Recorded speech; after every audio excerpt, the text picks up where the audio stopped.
Dear students, Assalamu alaikum and welcome to your social science class. Well, our today's topic is Zabt and Zamindars. The main source of income available to Mughal rulers was tax on the produce of the peasantry. In most places,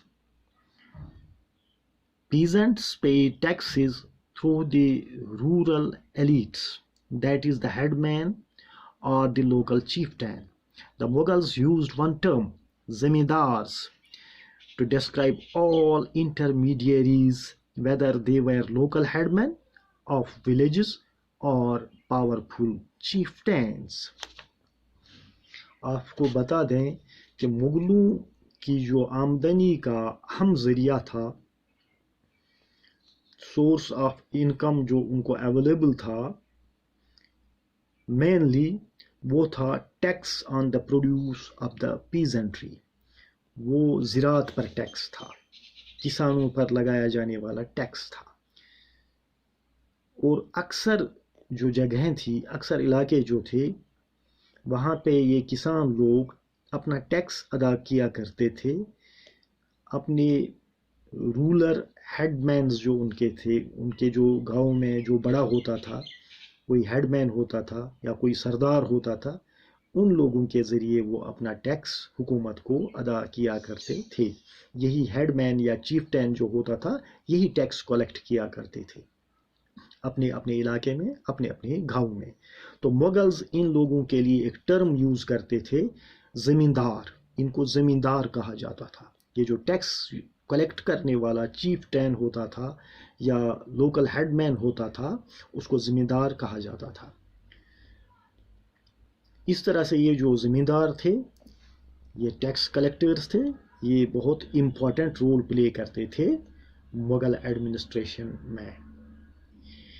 Akbar's revenue minister Todermal carried out a careful survey of the crop yields, prices and areas cultivated for a 10-year period from 1570 to 1580. Akbar का जो revenue minister था, राजा Todarmal revenue minister था अकबर के ज़माने में. उसने एक सर्वे वहाँ पे की, इन तमाम एरियाज़ की जो ज़मीनें थी जिनमें फसलें उगा करती थी, उन सब की उसने सर्वे कराई. उस सर्वे में ये देखा गया कि किस ज़मीन में कौन सी फसल उगती है और कितनी फसल उगती है, और 10 साल के अरसे में कितनी फसलें इस ज़मीन पे उग सकती हैं, या 10 साल के अरसे में इस ज़मीन में जो फसलें उगेंगी उनकी कीमत कितनी होगी. ये 1570 से 1580 ईस्वी तक के ज़माने का इन्होंने सर्वे कराया और उसके मुताबिक उसका हिसाब रखा, अकाउंट उसका रखा.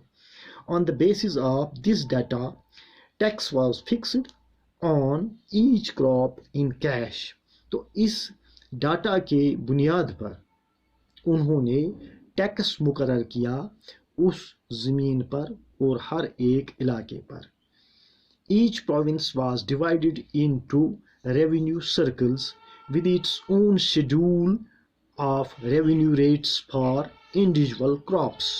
हर एक सूबे को मुख्तलिफ रेवेन्यू सर्कल्स में डिवाइड किया गया, तकसीम किया गया, और फिर वहाँ पे जो मुख्तलिफ किस्म की फसलें उगा करती थी, हर फसल को अलग अलग तौर पर उसकी रेट मुकर्रर की गई, उसका शेड्यूल मुकर्रर किया गया कि इसकी रेट क्या होगी, इसकी कीमत क्या होगी.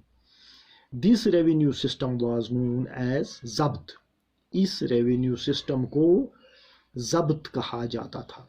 It was prevalent in those areas where Mughal administrators could survey the land and keep very careful accounts.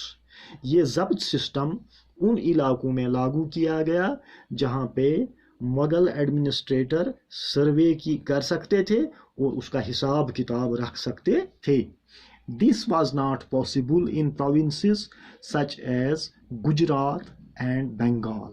लेकिन यह सिस्टम गुजरात और बंगाल में नहीं अमलाया जा सका, वहाँ ये जब्त का सिस्टम नहीं लाया जा सका, वहाँ ये प्रैक्टिकेबल साबित नहीं हुआ, क्योंकि वहाँ ये सर्वे भी नहीं कर सके किसी वजह से, तो इसलिए वहाँ ये सिस्टम नहीं था. In some areas the zamindars exercised a great deal of power. कुछ इलाकों में ये जो ज़मींदार थे वो ज़्यादा ताकतवर हो जाते थे. कभी कभी ज़मींदार जो टैक्स कलेक्टर्स होते थे वो ताकतवर हो जाते थे, पावरफुल बन जाते थे इतने. The exploitation by Mughal administrators could drive them to rebellion. फिर वहाँ जो फिर मुगलों के ये जो अफसरान होते थे या एडमिनिस्ट्रेटर होते थे वो इन ज़मींदारों के खिलाफ जब उनको ज़मींदारों को कुछ उनका इस्तेहसाल करते थे या उनके साथ कुछ ज़्यादती करते थे, तो ये जो ताकतवर ज़मींदार होते थे वो इनके खिलाफ बगावत कर देते थे. वो मुग़ल एडमिनिस्ट्रेटर्स के खिलाफ या हुकूमत के खिलाफ बगावत पर उतर आते थे. Sometimes zamindars and peasants of the same caste allied in rebelling against Mughal authority. कभी कभी ऐसा भी देखने को मिलता था कि ये जो ज़मींदार और किसान अगर वो एक ही जाति के होते थे तो वो आपस में मिलकर मुग़ल अथॉरिटी के खिलाफ बगावत कर देते थे. These peasant revolts challenged the stability of the Mughal Empire from the end of the 17th century. इस तरह के जो रिवोल्ट्स थे, इस तरह की जो बगावतें थी, ये 17वीं सदी के आखिर में देखी गई हैं मुग़लों के खिलाफ. उससे पहले ये नहीं थी. उसके 17वीं सदी के आखिर में ये जो ज़्यादतियाँ भी हुई तो फिर रिवोल्ट्स भी हुए, ये देखा गया है. तो ये ज़ब्त और ज़मींदार के बारे में आपको बताया गया है आपकी किताब में, और उम्मीद है आपको ये अच्छी तरह से समझ आया होगा. आज के लिए इतना ही. आपसे इजाज़त लेंगे. Goodbye. Thank you.